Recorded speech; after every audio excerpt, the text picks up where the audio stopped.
ਇਹ ਸਫੇਦ ਕਲਰ ਹੈ। ਠੀਕ ਹੈ, ਅਸੀਂ ਸਫੇਦ ਕਲਰ ਤੁਹਾਨੂੰ ਵਿਖਾਇਆ। ਇਹ ਹੁਣ ਜਿਵੇਂ ਜਿਵੇਂ ਗਰਮੀ ਆਣੀ ਹੈ ਇਵੇਂ ਇਵੇਂ ਇਹਨੂੰ ਫੁੱਲਾਂ ਨਾਲ ਇਹਨੇ ਭਰ ਜਾਣਾ। ਠੀਕ ਹੈ, ਇਹ औज़ुबिल्लाहिमिनश्शैतानिर्रजीम बिस्मिल्लाहिर्रहमानिर्रहीम अस्सलामु अलैकुम रहमतुल्लाहि व बरकातुहू। शहराज गार्डनिंग आइडियल खुश आमदीद। वेलकम कहने गिर आपका अपने गार्डन अपने काम से उम्मीद कर रहे सारे दोस्त ठीक ठाक ने, सारे राजी खुशी ने। लो सजनों बेलियो दोस्तों, अज नवा जहा पौधा, नियाब जहा पौधा, सोहना जहा पौधा, तो सस्ता जहा पौधा, तो मुफ्त का पौधा। ठीक है जी, वो असीं गुफ्तगू करनी है, वो अं गलबात करनी है। तो वह नाम है कि सदाबहार प्लांट। उन्होंने सदाबहार कहते हैं। 12 महीने उन्होंने फुल लगते हैं। सर्दी च थोड़ा जहा परेशान होंगे, तो सर्दी च वो बीज घिरते हैं। तो जूं ही फरवरी के दिन आते हैं तो वो जनाब बीज फुट के तो पौधे बन के तो फिर वो फुल जनाब फरवरी मार्च अप्रैल जून जुलाई अगस्त सितंबर दिसंबर नवंबर अक्तूबर 11 महीनों तक फुल आते हैं। ठीक है जी, अज वो फुलों की गल करांगे तो तुहानूं दसांगे वो कलर किन्ने होंदे ने, वो कद की है। तो तुसीं देखदे भी होवोगे तो वो तुहानूं सेफ करने का आइडिया तो बेहतरीन टिप्स देंगे। ठीक है जी, लो फिर असी प्लांट के उत्ते आ गए हैं, तो बिल्कुल वो करीब आ गए हैं, तो बिल्कुल वो नज़दीक आ गए हैं। तो तुहानूं वो फुलों का व्यू कराने सदाबहार प्लांट विखाने। तो सोहना सुथरा प्लांट है। तो F1 भी होंदा तो F2 भी होंदा। ठीक है जी, लो जी मारो जी कैमरा जी। लो व्यूअर्स, स्टार तरह का भंबीरी तरह का फुल होंदा है, तो बड़ा ही प्यारा तो बड़ा ही खूबसूरत फुल होंदा है। तो पूरी क्यारी भरी हुई है, जिस तरह कि कैमरामैन अच्छे अंदाज नाल कैमरा मार के विखाए। अच्छी क्यारी भरी हुई है। तो ये मैं आया एक पार्क, तो पार्क च दुनिया फिर रही है, तो धमाला पा रही है, तो फिर रही सारे मामला कर रही है। लो ये मुतलका हम गल कर रहे हैं। जिस तरह कि वेखो ये दो ही कलर मकबूल ने। जिस तरह कि यह सफेद कलर है। ठीक है, असीं सफेद कलर तुहानूं विखाया।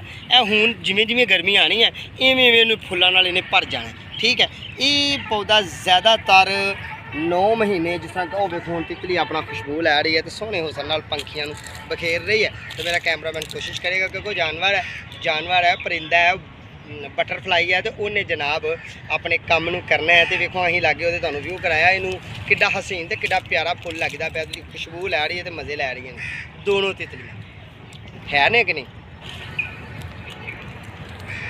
क्या कमाल है, क्या कुदरत है। अल्लाह पाक इस तरह ही जोड़ियाँ बनाई रखे जी। प्यार मुहब्बत दी जोड़ियाँ कैम दैम रखे। सोना रब मस्तियाँ कर रही ने, फुलों दी खुशबू से चेक रही हैं तितलियाँ। व्यूअर्स ये ने बाहर निकलो जी क्यारी चो।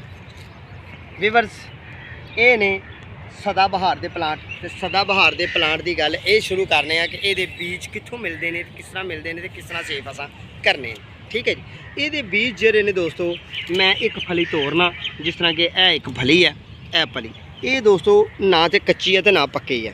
ठीक है, ज़रा एक होर इनू 2 तो 3 दिन की गर्मी पै जाए, 3 दिन होर उत्ते रहिंदी, तो फिर ये फुल पक जानी सी। ये विचों यह बीज निकलिया। ठीक है जी, गौर कर रहे हो, यह बीज निकलिया। मैं होर मजीद भी कोशिश करना बीज कढ़न की। ये विचों यह बीज कढ़ने तो कढ़ के तुहानूं विखाने यह बीज ने। ठीक है जी, यह काले काले बीज ने ये। ठीक है, यह बीज जिहड़े ने हले पक्के नहीं मुकम्मल, 2 तो 3 दिन की गर्मी इनू लग जाए तो बीज पक जाते हैं। इहो ही बीज फरने ने तुसीं फर के जमीन नूं अच्छे अंदाज नाल हमवार करना है, तो बीज जमीन के उत्ते बखेर देने ने। जमीन के उत्ते बीज बखेर देने ने। बीज बखेरदे होया अच्छे अंदाज नाल वर्मी कंपोस्ट पानी है। अच्छे अंदाज नाल तुसीं जनाब इनू पानी देना है। तो इन्हें बीज ने 5 तो 6 दिन के अंदर अंदर निकल के तो तुहाडे प्लांट तैयार हो जाने। दूसरा पर्पल कलर का प्लांट है। दूसरा पर्पल कलर का प्लांट। तो 4 भी किते किते होंदियां ने, क्योंकि बहुत ही कम 4 होंदियां ने, 5 ही ज़्यादा होंदियां ने, मैनूं याद आ गया। हाँ दोस्तों, गल इस करने कि ये प्लांट जिहड़ा है सिर्फ और सिर्फ सर्दी की शिद्दत, सर्दी के दिनों इस प्लांट में फुल नहीं आने, घट आने ने।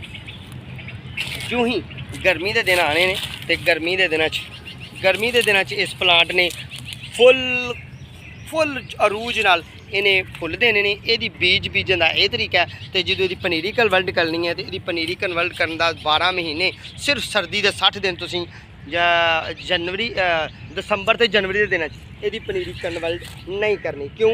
उदों फुल सर्दी होंदी है, तो पौधा जड़ तो बहुत ही नाजुक तो नरम होंदा है। तो फिर ये जल जान की प्रॉब्लम होंदी है, गल जान की प्रॉब्लम होंदी है, मसाइल होंदे ने। जिस तरह कि हुण पनीरी उगी हुई मैं तुहानूं विखाना। देखो जी, ए माशाअल्लाह अल्हम्दुलिल्लाह प्लांट उगे ने, उगे ने। ये बीज घेर के प्लांट उगे ने। तो यह छोटा बीज यह भी ये प्लांट उगया। ठीक है जी, यह भी ये उगया, यह वड्डा ये उगया, तो यह फुल तैयार है। ठीक है दोस्तों, ए वाले सारे ਇਹ ਸਰਦੀ 'ਚ ਨਹੀਂ ਬੀਜਣੇ, ਗਰਮੀ 'ਚ ਬੀਜਣੇ ਨੇ। ਇਹਦਾ ਹੀ ਬੀਜ ਉਤਾਰਨਾ ਹੈ। ਬੀਜ ਉਤਾਰ ਕੇ ਤੁਸੀਂ ਇੱਕ ਦਫਾ ਇਹ 5 ਪਲਾਂਟ ਜਾਂ 4 ਪਲਾਂਟ ਲੈ ਆਓ, ਅਗਲੀ ਦਫਾ ਇਹਦੇ ਬੀਜ ਉਤਾਰਨੇ ਨੇ ਤੇ ਸਿਰਫ ਮੌਸਮ ਦੀ ਸ਼ਿੱਦਤ ਤੋਂ ਬਚਾਣੇ ਨੇ, ਬੀਜ ਗੋਡੀ ਤੋਂ ਬਚਾਣੇ ਨੇ। ਕਿ ਸਰਦੀਆਂ 'ਚ ਇਹਨਾਂ ਦੀ ਗੋਡੀ ਕਰ ਦੋਗੇ ਤੇ ਇਹ ਜ਼ਾਇਆ ਹੋ ਜਾਣਗੇ। ਜੋ ਹੀ ਗਰਮੀ 'ਚ ਇਹਨੂੰ ਗੋਡੀ ਕਰੋਗੇ ਤੇ ਦਿਨਾਂ 'ਚ 4-5 ਦਿਨ 'ਚ ਇਹ ਪਲਾਂਟ ਬੀਜ ਕੱਢ ਕੇ ਤੇ ਆਪਣੀ ਨਸ਼ੋ ਨਮਾ ਵੱਲ ਨੂੰ ਚੱਲਣਗੇ ਤੇ ਇਹਨਾਂ ਨੂੰ ਫੁੱਲ ਆ ਜਾਣਗੇ। ਇਸ ਪੌਦੇ ਨੂੰ ਦੋਸਤੋ ਤਕਰੀਬਨ 10 ਦਿਨ ਬਾਅਦ ਫੁੱਲ ਆ ਜਾਣਾ।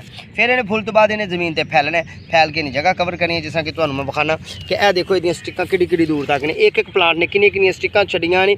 ਤੇ ਜੇ ਫਿਰ ਹੋਰ ਵੀ ਇੱਕ ਆਈਡੀਆ ਕਿ ਇਹਦੇ ਕੋਲ ਇੱਕ ਫੁੱਲ ਲੈ ਕੇ ਜਦੋਂ ਤਰਾਸ਼ ਦੋਗੇ ਤਾਂ ਸਾਈਡਾਂ ਤੋਂ ਫੈਲੇਗਾ, ਫਿਰ ਦੂਸਰੇ ਫੁੱਲ 4 ਲੈ ਕੇ ਤਰਾਸ਼ ਦੋਗੇ, ਫਿਰ ਹੋਰ ਜ਼ਿਆਦਾ ਸਾਈਡਾਂ ਤੋਂ ਫੈਲੇਗਾ, ਬਹੁਤ ਹੀ ਘਣਾ ਹੋ ਜਾਏਗਾ ਤੇ ਜ਼ਮੀਨ ਨੂੰ ਕੱਜ ਕੇ ਤੇ ਕਿਆਰੀ ਦਾ ਹੁਸਨ ਦਬਾਲਾ ਕਰੇਗਾ। ਜਿਸ ਤਰ੍ਹਾਂ ਕਿ ਸਾਡਾ ਕੈਮਰਾਮੈਨ ਵਿਖਾਏ ਕਿ ਬਿਲਕੁਲ ਕਿਆਰੀ ਗ੍ਰੀਨ ਹੈ ਤੇ ਫੁੱਲਾਂ ਨਾਲ ਭਰੀ ਹੋਈ ਹੈ।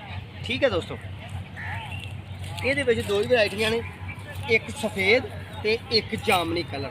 ਠੀਕ ਹੈ ਜੀ, ਸਫੇਦ ਤੇ ਜਾਮਨੀ ਕਲਰ ਦੀਆਂ ਦੋ ਹੀ ਇਹ ਵੈਰਾਈਟੀਆਂ ਨੇ ਤੇ ਬਿਹਤਰੀਨ ਹੈ। ਤੇ ਇਹਦਾ ਨਾਮ ਅਸੀਂ ਪੰਜਾਬੀ ਲੋਕ ਪੰਜਾਬ ਦੇ ਵਿੱਚ ਇਹਦਾ ਨਾਮ ਅਸੀਂ ਜਿਹੜਾ ਲੈਂਦੇ ਆ ਸਦਾ ਬਹਾਰ ਪਲਾਂਟ ਕਹਿੰਦੇ ਆ, ਸਦਾ ਬਹਾਰ ਦਾ ਪੌਦਾ। ਠੀਕ ਹੈ, ਇਹ ਦੋਸਤੋ ਸੀਜ਼ਨਲ ਪੌਦੇ 'ਚ ਪਾਇਆ ਜਾਂਦਾ ਤੇ ਬਿਹਤਰੀਨ ਪੌਦਾ ਹੈ ਤੇ ਬਹੁਤ ਹੀ ਖੂਬਸੂਰਤ ਪਲਾਂਟ ਹੈ। ਠੀਕ ਹੈ, ਇਹ ਗਮਲੇ 'ਚ ਵੀ ਬਹੁਤ ਹੀ ਪਿਆਰਾ ਲੱਗਦਾ ਹੈ ਤੇ ਜ਼ਮੀਨ 'ਚ ਵੀ ਬਹੁਤ ਹੀ ਪਿਆਰਾ ਲੱਗਦਾ। ਦੋਨੋਂ ਜਗ੍ਹਾ 'ਚ ਇਹ ਬੜਾ ਹੀ ਮਕਬੂਲ ਹੈ ਤੇ ਬੜਾ ਹੀ ਅੱਛਾ ਤੇ ਬਹੁਤ ਹੀ ਹਸੀਨ ਹੈ। ਠੀਕ ਹੈ, ਕਿਆਰੀ ਦਾ ਘਰ ਦਾ ਹੁਸਨ ਬਣਾਉਂਦਾ ਤੇ ਸੋਹਣੇ ਤਰੀਕੇ ਨਾਲ ਅਗਲੇ ਬੰਦੇ ਨੂੰ, ਮਾਲੀ ਨੂੰ ਰਾਜ਼ੀ ਤੇ ਖੁਸ਼ ਕਰਦਾ। ਲੋ ਸੱਜਣੋ, ਬੇਲੀਓ ਦੋਸਤੋ, ਅਸੀਂ ਤੁਹਾਡੇ ਨਾਲ ਵੀਡੀਓ ਸ਼ੇਅਰ ਕੀਤੀ ਹੈ ਸਦਾ ਬਹਾਰ ਪਲਾਂਟ ਦੀ। ਠੀਕ ਹੈ ਜੀ, ਸਦਾ ਬਹਾਰ ਪਲਾਂਟ ਦੇ ਮੁਤਲਕ ਤੁਹਾਡੇ ਨਾਲ ਗੱਲ ਕੀਤੀ ਹੈ, ਇਹਦੇ ਬੀਜ ਦੀ ਗੱਲ ਕੀਤੀ ਹੈ, ਇਹਦੀ ਸਜਾਵਟ ਦੀਆਂ ਗੱਲਾਂ ਕੀਤੀਆਂ ਨੇ ਤੇ ਇਹਦੀ ਹਿਫਾਜ਼ਤ ਦੀਆਂ ਗੱਲਾਂ ਕੀਤੀਆਂ ਨੇ।